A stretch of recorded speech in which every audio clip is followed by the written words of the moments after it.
So let's go ahead and talk about the first thing that you really need to do to start building your marketing lists. And that is to improve your website's SEO, the search engine optimization. Now you're probably wondering, what, Kevin? What does SEO have to do with email marketing at all?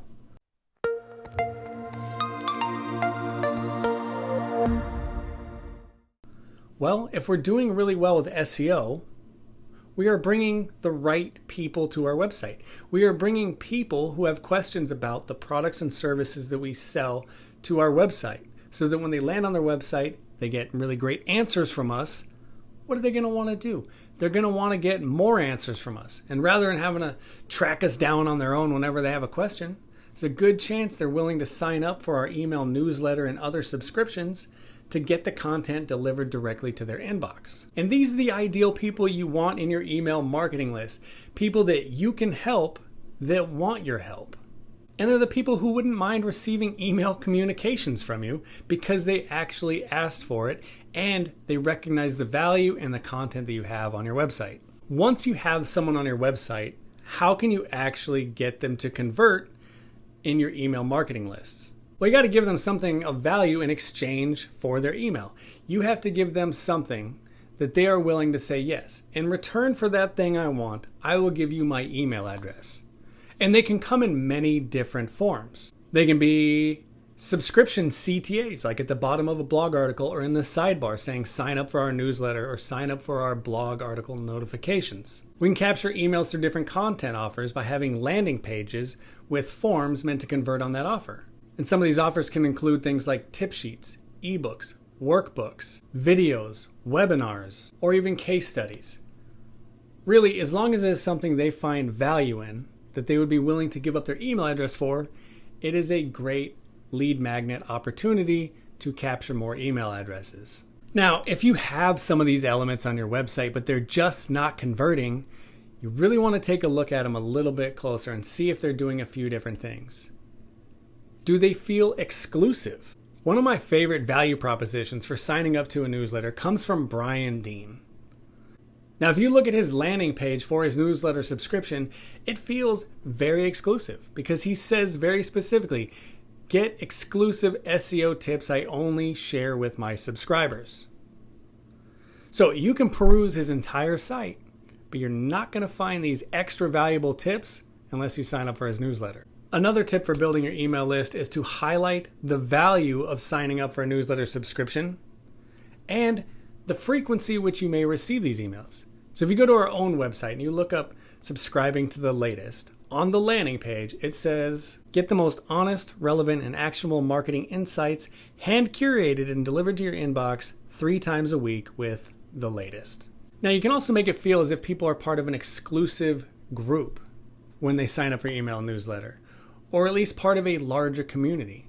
Your blog subscription could say something along the lines of, join 40,000 other of your peers when you subscribe to our newsletter. Now, another important factor to consider when building your email marketing list is to maintain email marketing list hygiene. Just like how you wash your hands every single time you use the bathroom, or take a shower every morning, or brush your teeth in the morning and at night. Why do we do these things? To keep our body healthy. We need to be doing the exact same thing with our email marketing list. We need to have healthy lists.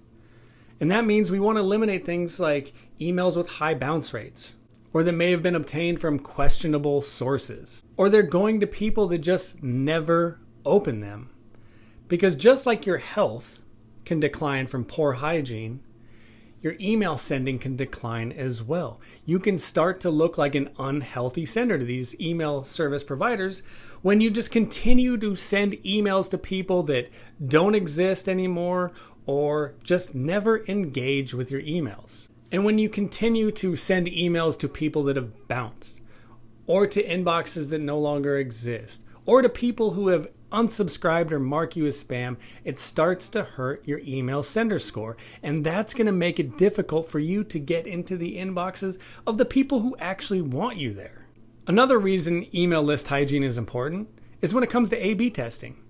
Because if you're including all these other emails you're sending to that are bouncing, not opening, have already listed you as unsubscribed, but you're keeping them part of an A/B test, they're going to muddy up your metrics. Because we're including people who never engage with us with the people who do, and that makes our scores that we're after look a lot lower than they actually are. So it's going to affect the accuracy of our A/B testing. Even the most well-kept email list is going to experience natural attrition over time. People leave their jobs and therefore abandon that email address. People unsubscribe. People stop engaging because they have found value in maybe another vendor. Also, people are just human and may have made a typo in their email address, and you're sending to something that doesn't really exist or to somebody else that doesn't want those emails from you. A lot of marketers think that the number one goal of email marketing is to have the largest email marketing list because they think that quantity trumps quality. And that couldn't be further from the truth. For example, let's say that you sold exotic meats and you had a big old loud bullhorn where you could shout your message across a huge audience. But you're at a vegan festival. How many of them people do you think are actually going to want to buy your exotic ostrich meat? Not a single one. In fact, you're probably just going to get booed out of there and get your ass kicked. And that's because audience is everything. Remember when I talked about how is email inbound or outbound? Where you get your list from is going to help determine whether you are doing inbound email marketing or outbound email marketing. Sending emails to people who never agreed to receive emails from you is outboundy. And really, you're spam. And don't listen to some of those other marketers who brag about how large their lists are of 100,000 people. If only 5,000 people are regularly engaging with their emails, they only have 5,000 people. I would much rather only have an email list of 5,000 people that were heavily engaged with my email marketing. So what we're going to do now is we're going to talk about some different ways to not collect email addresses. People are probably going to try and reach out to you to sell you email lists at some point in time. They're going to tell you how valuable the email list is because how many people are in there. Maybe they've collected a lot of information on these people. And yeah, in some circumstances, these might be people that would be great to email to. But you didn't capture their email addresses yourselves. Therefore, they're not expecting emails from you, and they're definitely not going to want them from you.